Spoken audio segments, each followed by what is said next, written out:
this aggression from the very beginning was not only about Ukraine or part of Ukraine's territory. It was about pushing out the US from Europe militarily, first of all. It was to create a kind of gray zone in Central Europe.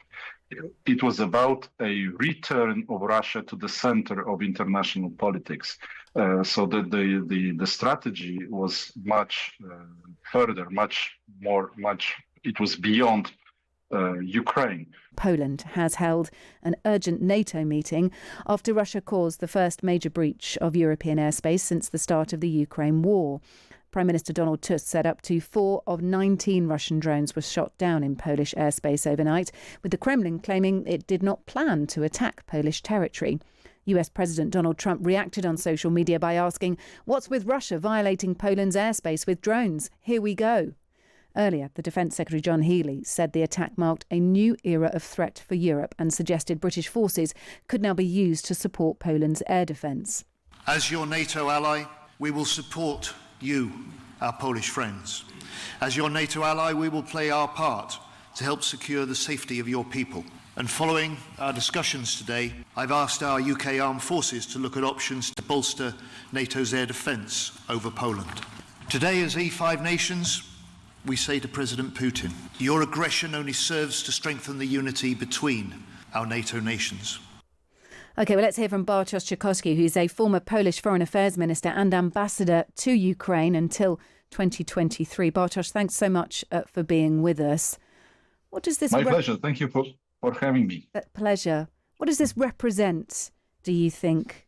Vladimir Putin is saying that it was never intentional for those drones to breach European airspace, to breach Polish airspace. But I wonder how you interpret this.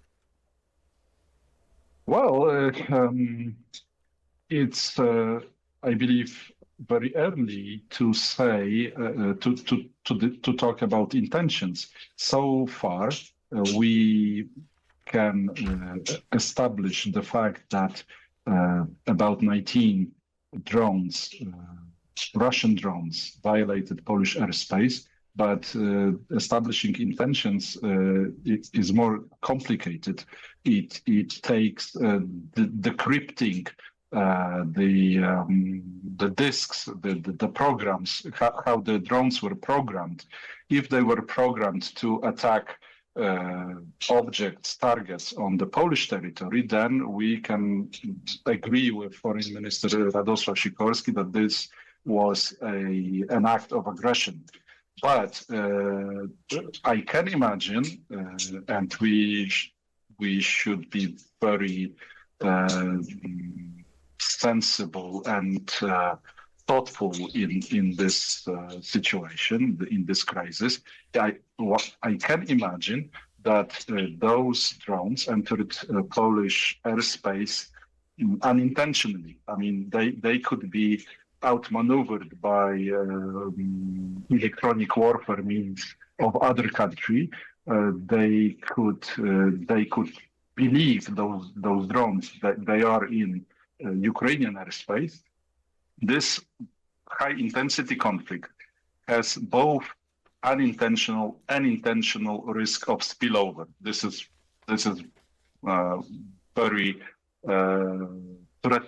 very dangerous situation. I can say that actually I'm surprised that only in the 4th year of this conflict we are witnessing what we are witnessing. The numerous violation of NATO country airspace.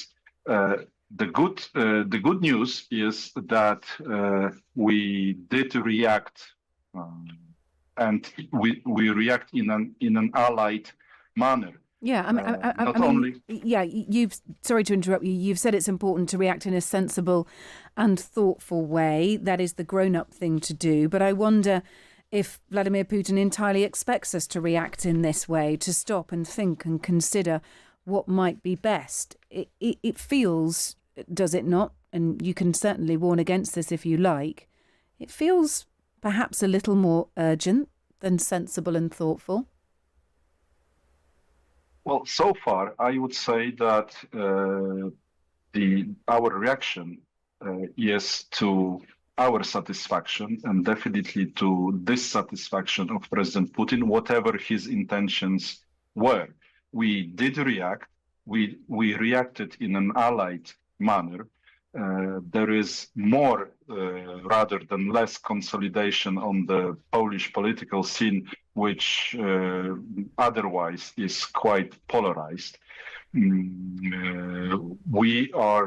I think this crisis also changes dynamics in Polish-Ukrainian relations.